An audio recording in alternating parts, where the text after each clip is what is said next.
할렐루야. 우리 시간 주님 앞에 예배한 우리 모든 성도님들에게 말씀의 은혜와 성령의 충만함이 함께 하시기를 주님의 이름으로 간절히 축원합니다. 오늘 함께 나눌 말씀의 제목은 어떤 그릇이 되어야 하는가입니다. 저는 뉴질랜드 광림교회를 담당하고 있는 정명환 목사입니다. 9년 만에 이 수요 치유 신학 같이 예배를 드리는데 9년 전에 했던 게 생각이 나더라고요. 그래서 저는 뉴질랜드 광림교회를 담당하고 있는 정명환 목사입니다. 여성교회 성가대의 찬양도 너무 그립고 귀하고 감사합니다. 우리 여성교회 성가대 위해서 박수 한번 다시 한번 드리겠습니다. 귀한 찬양 감사합니다. 뉴질랜드 광림교회는 뉴질랜드 이민 초기에 신앙의 갈증을 느낀 성도님들의 사모함과 고 김선도 감독님과 김정석 감독 회장님, 그리고 광림의 모든 성도님들의 사랑과 헌신과 기도가 함께 어우러져서 1995년 4월 23일에 창립된 광림교회의 첫 번째 해외 선교지입니다. 지난해에는 교회 창립 30주년을 기념하여서 함께 예배하였고, 특별히 우리 박관순 사모님과 이창호 장로님을 비롯한 축하 일행이 방문하여서 귀한 축복의 시간을 갖기도 하였습니다. 더불어 광림교회 의료선교회와 함께 지난해 피지 단기 선교를 실시하였고, 감독 회장님을 비롯하여 광림교회와 뉴질랜드 광림교회 성도님들 약 50여 명이 함께 선교 활동을 하였습니다. 1층 로비의 해외 선교 현황판에 보시면 당시의 선교 영상을 보실 수 있습니다. 뉴질랜드는 한국에서 1만 킬로미터 떨어져 있는 비행기로 11시간 30분 거리에 위치해 있습니다. 정말 멀리 떨어져 있지만 감독 회장님과 성도님들의 사랑과 기도 안에서 우리 광림이라는 이름의 정체성을 가지고 이민 사회의 복음 사역에 힘을 다하고 있습니다. 함께 위에서 끊임없이 기도해 주시기를 바랍니다. 이 시간은 먼저 지난 30주년을 기념하면서 우리 뉴질랜드 광림교회에서 제작한 기념 영상이 있는데 함께 보신 후에 이어서 말씀을 전하도록 하겠습니다.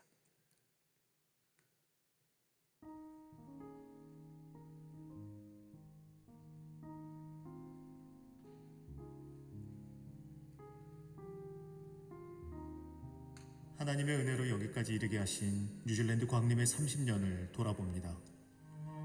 우리 대한민국의 뉴질랜드 이민 역사는 1951년부터 시작되었지만 본격화된 것은 1990년대였습니다.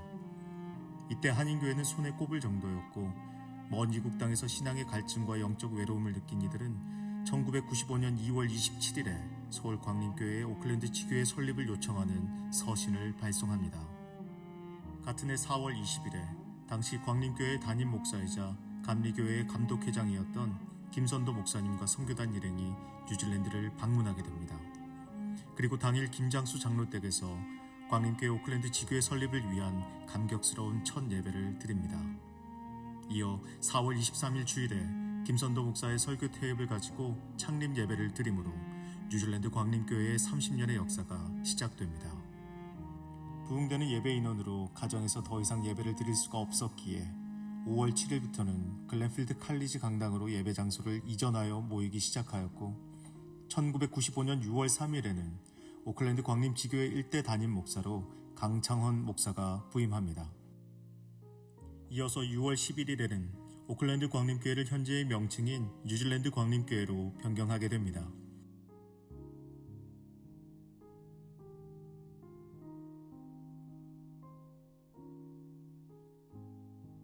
몇 번의 예배 처소를 이전하다가 1996년 3월 3일에 현재의 교회 건물을 구입하기로 결정합니다.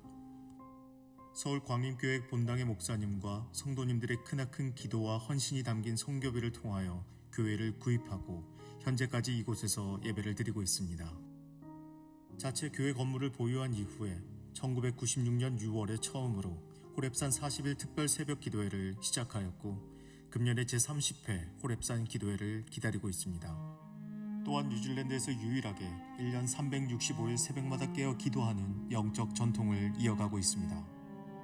1996년 11월에는 갈릴리 성가대가, 또한 97년 9월에는 나사렛 성가대가 창단되어 주일마다 1부 예배와 2부 예배에서 찬양으로 하나님께 영광을 올려드리고 있습니다. 1997년 2월에는 제2대 담임으로 진문일 목사가 부임하였습니다. 2003년에는 뉴질랜드 광림교회 처음으로 김장수 장로를 비롯한 2명의 장로 취임이 이루어졌고 2005년부터는 교육전도사가 부임하여 교회 학교 교육을 감당하기 시작하였습니다. 한국에는 IMF의 어려움이 있었지만 2000년대 초반에 많은 이민자들의 유입과 성도들의 열정적인 신앙의 삶 속에서 교회는 큰 부흥을 이루었습니다. 2006년에는 제3대 고성환 목사가 부임하였습니다.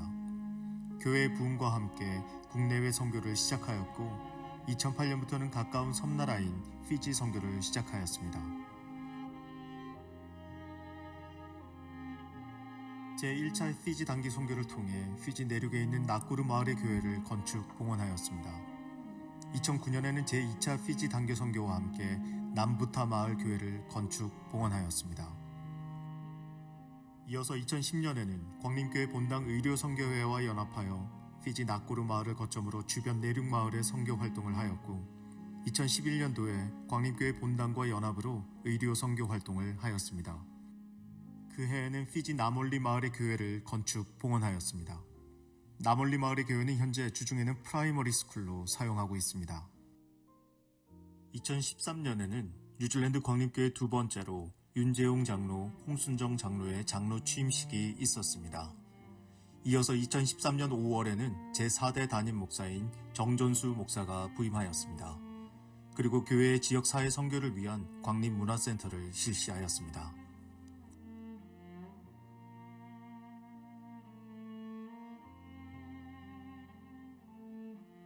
2018년 12월에는 제5대 담임 목사인 정명환 목사가 부임하였고 2019년에 정명환 목사의 담임 목사 취임 예배와 곽광석 장로의 장로 취임 예배가 함께 이루어졌습니다. 그러던 중 2020년 초에 코비드-19이라는 전 세계적인 팬데믹이 벌어집니다. 락다운의 상황 속에서 15주간 주일 예배를 현장에서 모이지 못하는 상황도 있었습니다. 그럼에도 우리 뉴질랜드 광림교회는 주일 예배는 물론이거니와 새벽 예배까지도 하루도 쉬지 않고 영상으로 함께 예배하며 예배의 삶을 이어갔습니다. 이와 함께 더 큰 어려움을 겪고 있는 해외에 있는 선교지 토고, 마다가스카르, 잠비아, 모리타니, 라오스와 파라과이 등을 향해 선교비를 보내어 주의 사랑을 나누었습니다. 그리고 코비드로 4월에 모일 수 없었던 교회 창립 25주년 예배를 11월 추수감사주일에 드리면서 다시 모여 예배할 수 있는 큰 기쁨을 더 큰 감사함으로 누릴 수 있었습니다.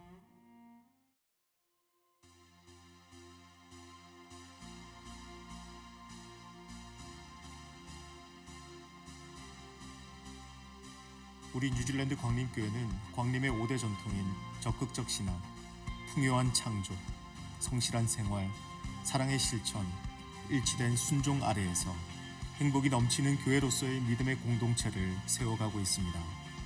지난 30년의 역사 속에는 하나님의 인도하심이 담겨 있습니다.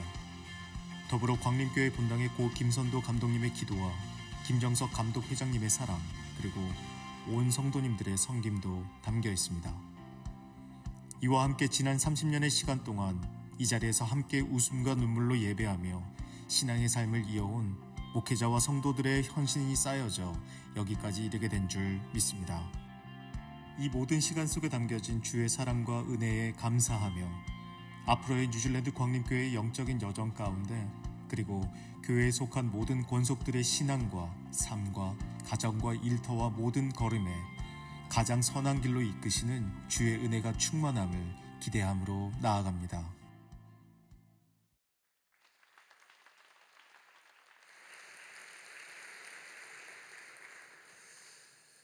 뉴질랜드는 저 남반부에 위치해 있는 두 개의 큰 섬으로 이루어진 나라입니다. 전체 면적은 우리 한국의 2.7배 정도 되지만 전체 인구는 500만 명으로 10분의 1 수준입니다.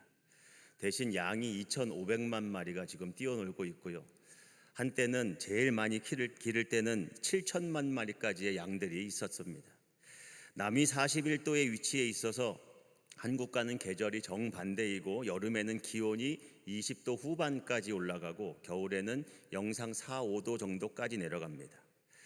뉴질랜드 원주민은 마오리인데 마오리어로 뉴질랜드를 아오테아로아라고 이야기합니다. 뜻은 길고 흰 구름의 나라. 이름 자체에서 맑음이 느껴지죠. 미세먼지 없습니다. 파란 하늘과 파란 바다와 푸른 잔디가 펼쳐진 곳이 바로 뉴질랜드입니다. 영상에서 보신 바와 같이 본격적인 한국에서의 이민 역사가 40년이 채 안 된 곳이고 한인들이 2만 5천 명 정도 거주합니다. 개신교회가 100개 가까이 되는데 대부분 현지 교회를 렌트하는 미자립 교회이고 우리 뉴질랜드 광림교회처럼 자체 건물을 가진 교회는 10개 정도밖에 되지 않습니다. 현지에 있는 교회들은 모두 이민교회가 가지고 있는 공통적인 어려움들도 있고 또 한편 이민교회이기 때문에 더 친근한 면들도 있습니다. 이민 역사가 오래되지 않아서 한국에 비해서 교인들의 연령층은 상당히 젊은 편입니다. 우리 뉴질랜드 광림교회는 그래도 어르신들이 좀 많이 계신 편이긴 한데 70대 이상 비율이 교인들 전체의 10% 정도밖에 안 됩니다. 혹시 자녀 교육이나 이민을 생각하고 계신 분들이 계시면 연락을 주시면 되겠습니다. 아이들에게는 정말 천국입니다. 아이들에게 공부를 그렇게 안 시킬 수가 없습니다. 그래도 마음만 먹으면 대학은 다 갈 수 있습니다. 대학교 가서 비로소 그때부터 열심히 공부를 하기 시작합니다. 대학교 안 가도 얼마든지 다른 거 알 수 있습니다. 지금은 경기가 좀 안 좋아서 어려운 것도 있지만 그건 온 세상이 다 똑같은 이야기죠. 다만 우리 한국 분들에게 견디기 힘든 게 하나 있긴 합니다. 너무 느립니다. 모든 게 다 느립니다. 시간은 한국보다 3시간이나 앞서 흘러가는데 삶의 속도는 엄청 느립니다. 재미있는 것도 잘 없습니다. 골프 좋아하시는 분들에게는 천국입니다. 뉴질랜드와 같은 한국은 이 한마디로 이렇게 정리를 합니다. 한국은 재미있는 지옥이고 뉴질랜드는 재미없는 천국이다. 저는 광림교회에서 10선교구, 7선교구, 8선교구, 4선교구를 거쳐서 청라에 있는 광림서교회에 첫 번째 파송받아서 1년 반 정도 목회를 하다가 광림서교회가 약 200여 명 정도 모이던 시점인 2018년 12월 25일 성탄절에 우리 광림교회 본당에서 예배하고 26일에 뉴질랜드로 갔습니다. 제가 뉴질랜드에 가고 첫 1년 동안 정말 거의 매주마다 새가족이 방문했습니다. 사실 이민사회에서 새가족 방문과 등록이 쉽지는 않습니다. 성도님들이 너무 신이 났습니다. 목사님, 뉴질랜드에서 부흥되는 교회는 우리 교회밖에 없어요. 그러다가 2020년 갑자기 코로나 광풍이 불었습니다. 뉴질랜드는 코로나 초기에 락다운을 했습니다. 이 락다운이 뭐냐 하면 옆집도 방문하면 안 됩니다. 옆집에 가도 안 되는, 당연히 교회, 학교 등의 모든 모임 자체가 아예 법으로 금지됩니다. 락다운 시작도 이런 식이었습니다. 오늘 자정부터 락다운입니다. 예고도 없습니다. 그냥 오늘 자정부터 락다운. 당장 내일부터 새벽 예배를 모일 수 없습니다. 우리 뉴질랜드 광림교회도 해외에 있지만 뉴질랜드에서 유일하게 우리 광림교회 본당과 동일하게 1년 365일 새벽 예배가 있거든요. 내일부터 락다운, 예배를 포기하는 교회들도 많이 있었습니다. 저는 바로 성도님들께 카톡을 다 돌렸습니다. 내일부터 유튜브 영상으로 새벽 예배를 진행합니다. 그리고 처음으로 OBS니 뭐니 유튜브 방송하는 걸 혼자 공부해서 새벽에 거실에 앉아서 노트북을 켜서 새벽 예배를 인도했습니다. 주일이나 수요 예배는 영상을 녹화해서 예배 시간에 맞춰서 송출합니다. 락다운으로 20주 이상 현장 모임을 갖지 못하고 신방도 할 수 없었지만 예배는 한 번도 끊이지 않았습니다. 그렇게 흔들림 없이 이어갔더니 그 해에 20주 이상을 모이지 못했는데 그해 헌금이 전년보다 줄질 않았습니다. 락다운이 끝나니까 기다렸다는 듯이 모임이 재개되는 그 날부터 110% 예배 인원이 회복됩니다. 100%가 아니라 110%, 10%는 예배가 끊겼는데 여전히 예배를 이어간 우리 교회 영상 예배를 드리면서 새로 등록하게 된 교인들입니다. 지금 현재는 교회학교 포함하여 300여 명이 넘는 성도님들이 주일마다, 수요일마다, 금요일마다, 새벽마다 모여 예배하고 광림교회와 동일한 주제로 호렙산 기도회, 사순절 갈보리 기도회, 트리니티 성서 연구 등을 하면서 뉴질랜드에 있는 모든 교회들 중에서도 가장 행복하게 열심 있게 신앙의 삶을 살아가고 있습니다. 이 모든 것의 기본적인 바탕은 광림교회 본당에서 선교구 목사로 9년을 지내면서 고 김선도 감독님과 김정석 감독 회장님을 통해 받은 목회적인 훈련과 또한 우리 모든 성도님들의 교회와의 함께한 신앙의 삶이 그 기본 바탕이 되었습니다. 더불어 모든 성도님들과 함께 그리스도인이라는 이름으로, 광림이라는 이름으로 오늘 본문과 같이 하나님께 쓰임받는 그릇이 되고자 사모하는 마음을 가졌기 때문입니다. 고든 맥도날드가 지은 교회 안에 7가지 유형의 사람들이라는 책에 보면 교회 안에 거하는 7가지 유형의 사람들을 이야기합니다.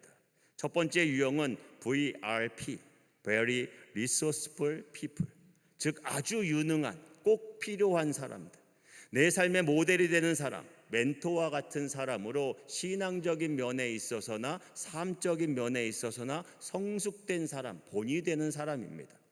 이런 사람들은 우리의 열정에 불을 붙이는 사람입니다. 두 번째 유형은 VIP, Very Important People, 즉 매우 중요한 사람들, 교회에서 핵심적인 역할을 감당하는 헌신적인 사람들입니다. 이들은 목회자와 함께 비전을 공유하고 함께 교회를 세워가는 사람들로서 이런 사람들은 우리의 열정을 함께 나누는 사람들입니다. 세 번째 유형은 VTP, Very Trainable People, 즉 훈련이 가능한, 성장하는 사람들입니다. 교육과 훈련에 적극 동참하면서 영적인 성장을 사모하는 사람들입니다. 이들은 우리의 열정을 붙잡는 사람입니다. 네 번째 유형은 VNP, Very Nice People, 좋은 사람들, 교회에서 가장 많은 부류인데 전혀 문제가 없는 아주 평범하고 참 그분 좋다라고 이야기할 만한 분들. 하지만 언제든지 이분들은 상위 세 그룹이나 하위 세 그룹으로 이동할 여지가 있는 사람이기에 늘 관심이 필요합니다. 다섯 번째 유형은 VBP, Very Broken People, 즉 상한 심령을 가진 사람들. 이들은 삶에 있어서 또는 신앙에 있어서 여러 가지 어려움과 아픔을 경험하고 상처 가운데 있는 사람들입니다. 관계성에 어려움이 있을 수도 있기에 치유가 필요합니다. 여섯 번째 유형은 VVP, Very Vocal People, 즉 말이 많은 사람들. 그 말도 주로 불평과 불만, 우는 소리, 비난, 논쟁, 항의, 이의제기 등의 부정적인 말들입니다. 이런 사람들의 이면에는 인정의 욕구가 담겨 있기에 이들에게는 형제의식을 심어주는 것이 필요합니다.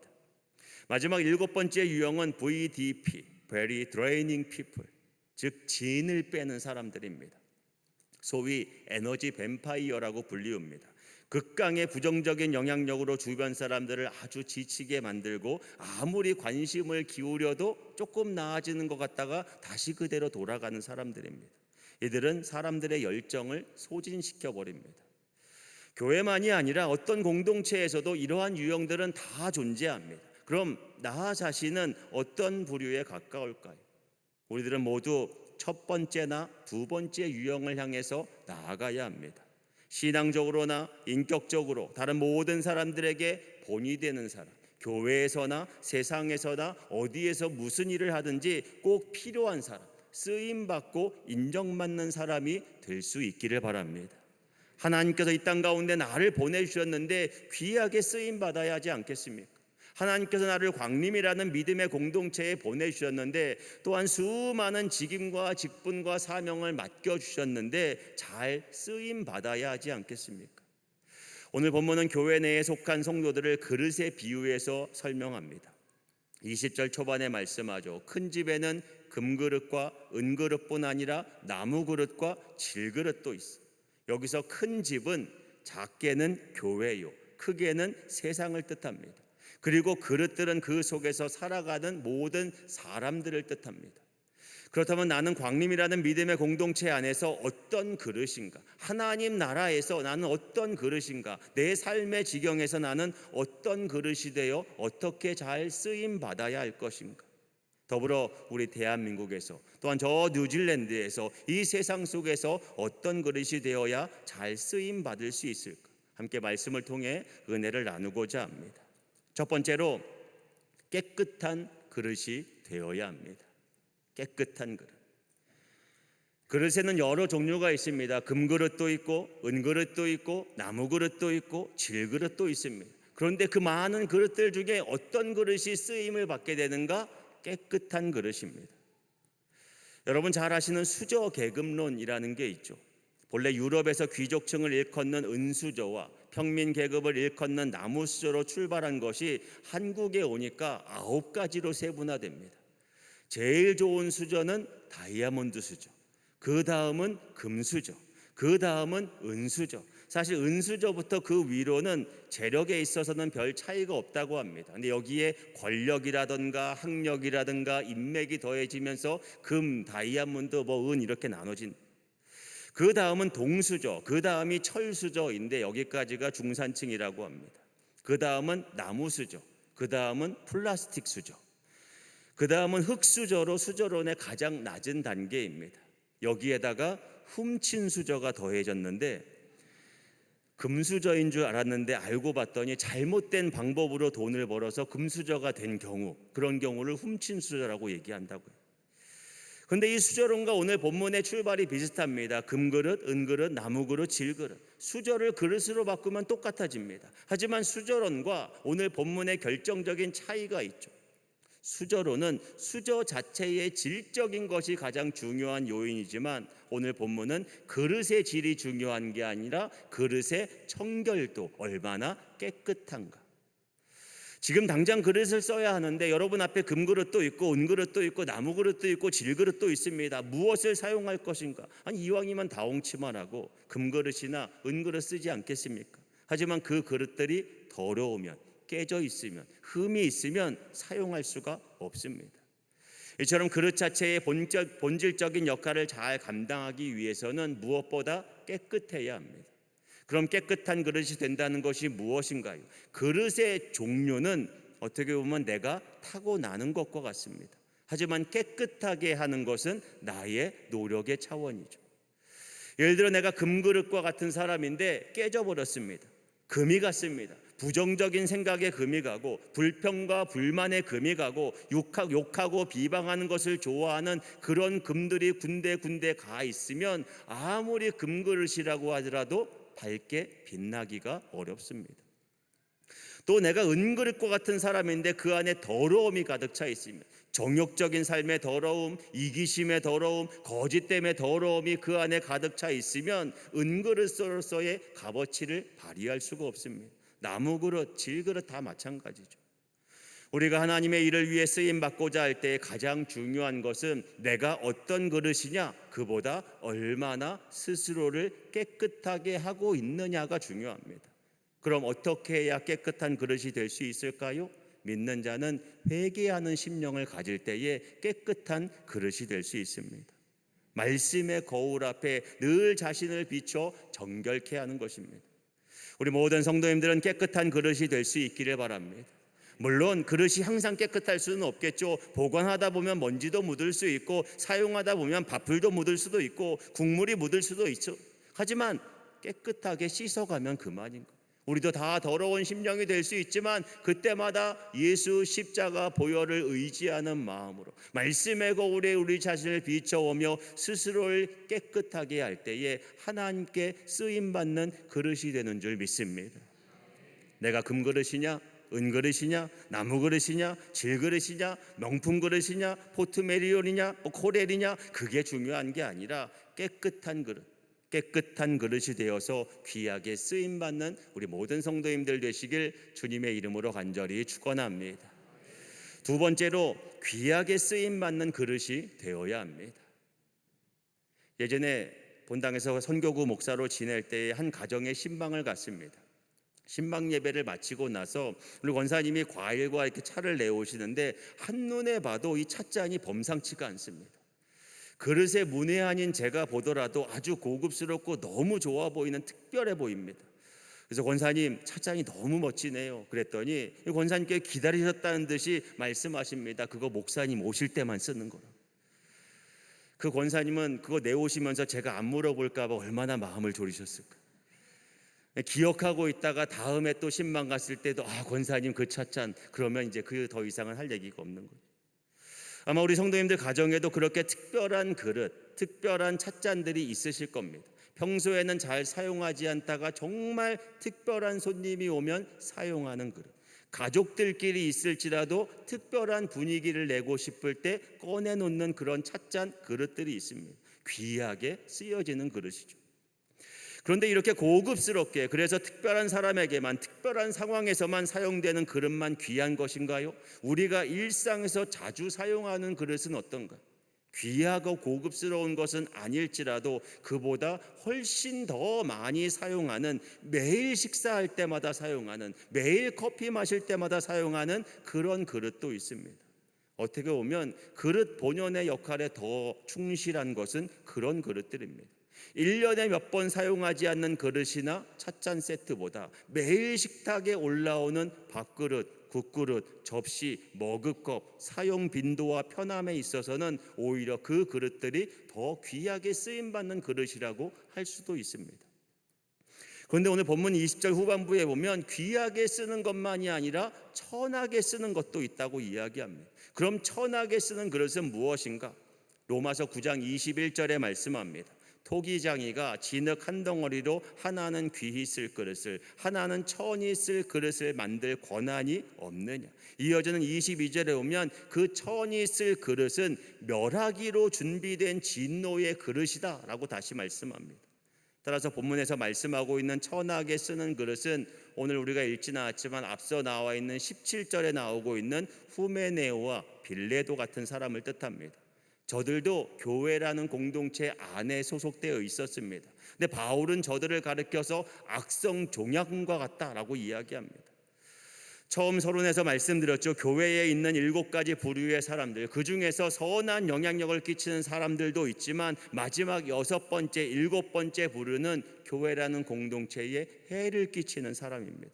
교회만이 아니라 어떤 공동체든 마찬가지입니다. 그렇게 천하게 쓰여지는 그릇과 같은 이들이 있다는 거죠.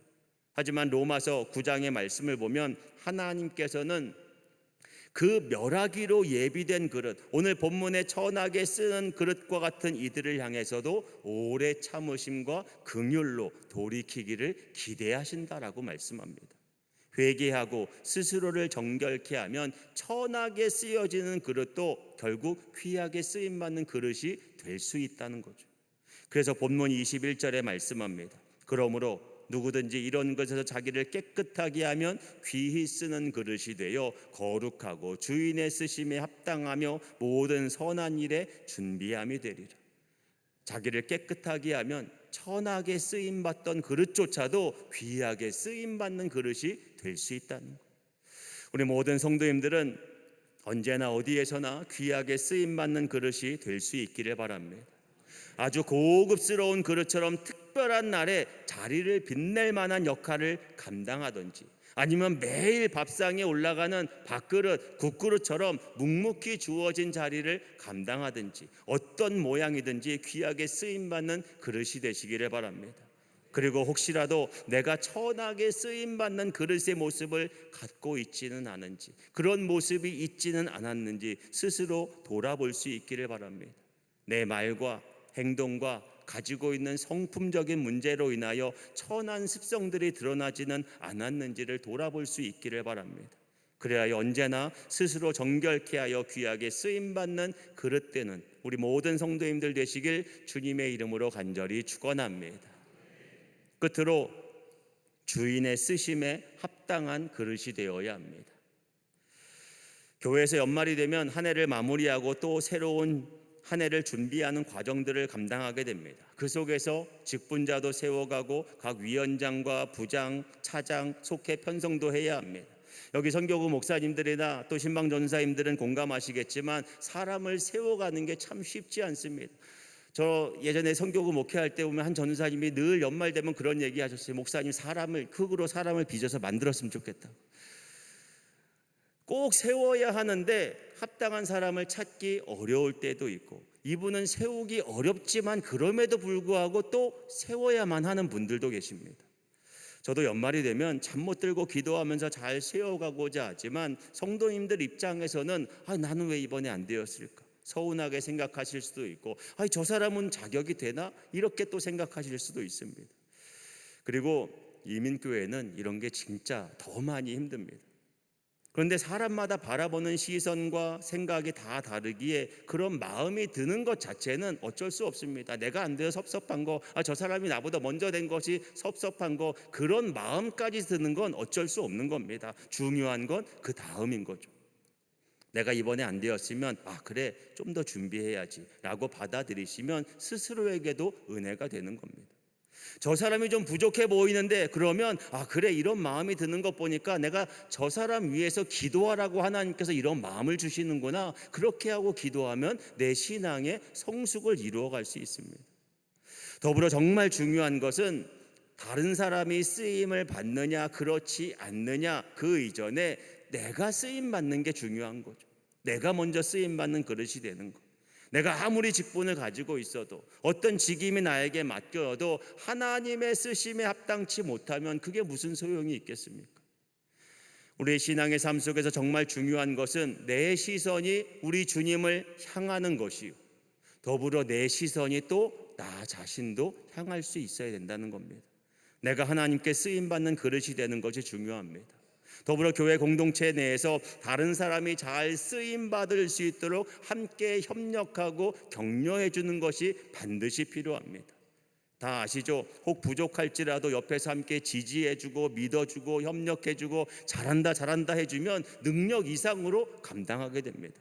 그러면 그게 그 사람에게만 유익이 아니라 교회 전체에 유익이 되고 나 자신에게도 유익이 되고 하나님 나라에도 유익이 됩니다. 그게 곧 주인의 쓰심에 합당한 그릇이 되는 거죠. 우리가 이 사실을 분명하게 기억해야 합니다.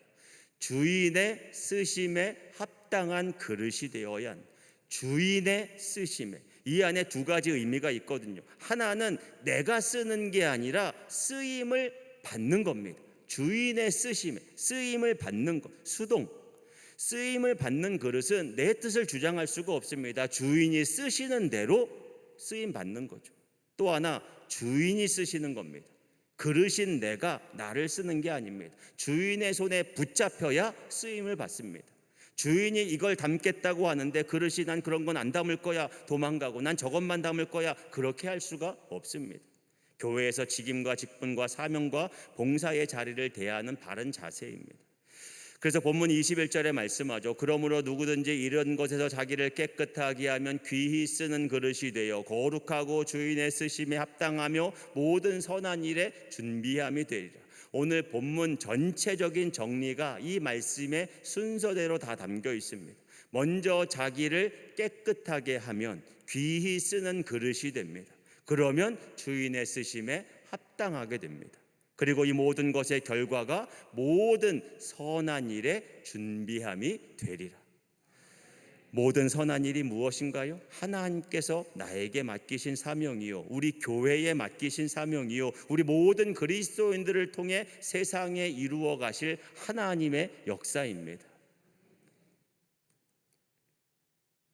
어떤 그릇이 되어야 하는가? 사랑하는 모든 성도님들은 각자의 삶의 자리에서, 또한 우리 교회 안에서 우리가 속한 모든 공동체와 나라와 민족과 이 땅 대한민국과 저 뉴질랜드에서 하나님의 선하신 일을 위해 쓰임받는 그릇이 될 수 있기를 바랍니다. 금그릇도 좋습니다. 은그릇도 좋습니다. 나무그릇도 좋습니다. 질그릇도 좋습니다. 하나님께서 처음 나에게 주신 것이 어떤 모양의 그릇이든지 먼저는 깨끗한 그릇으로, 또한 귀하게 쓰임받는 그릇으로, 무엇보다 주인 되시는 하나님의 쓰임에 합당한 그릇이 되어서 모든 선한 일에 준비된 쓰임받는 그릇으로서의 삶을 살아가는 저와 여러분들 되시기를 주님의 이름으로 간절히 축원합니다. 기도하겠습니다. 우리의 모든 삶을 다스리시는 전능하신 아버지 하나님, 하나님의 크신 사랑과 은혜에 감사를 드립니다. 오늘도 주의 말씀으로 은혜 내려주셨사오니 주신 바 말씀의 은혜가 삶의 변화로 열매 맺게 하여 주시옵소서. 주님, 내게 주어진 모든 삶의 자리에서 하나님의 선하신 뜻을 이루어 가길 원합니다. 이를 위하여 우리가 깨끗한 그릇 되길 원합니다. 귀하게 쓰임받는 그릇이 되길 원합니다. 무엇보다 주인 되시는 하나님의 쓰심에 합당한 모습을 갖기를 원합니다. 우리를 사용하여 주시고 주의 영광 나타내 주시옵소서. 특별히 광림교회의 사랑과 헌신 가운데 세워주신 우리 뉴질랜드 광림교회를 축복하여 주시고, 해외에 있는 모든 선교지들 주님께 축복하여 주시고, 멀리 떨어져 있을지라도 우리 광림의 권속들에 함께 서로 중보하며 나아갈 때에 이 땅 대한민국에서, 저 뉴질랜드에서, 세계 곳곳에서 복음의 사명 잘 감당케 하여 주시옵소서. 뉴질랜드에서도 이 땅 한국을 위해서 기도하고 있사오니 우리 대한민국에도 복음의 역사로 함께하여 주시고, 그 모든 역사를 위해서 더 귀하게 쓰임받는 광림의 재단, 광림의 권속들 다 되게 하여 주시옵소서. 우리 주 예수 그리스도의 이름으로 기도하옵나이다. 아멘.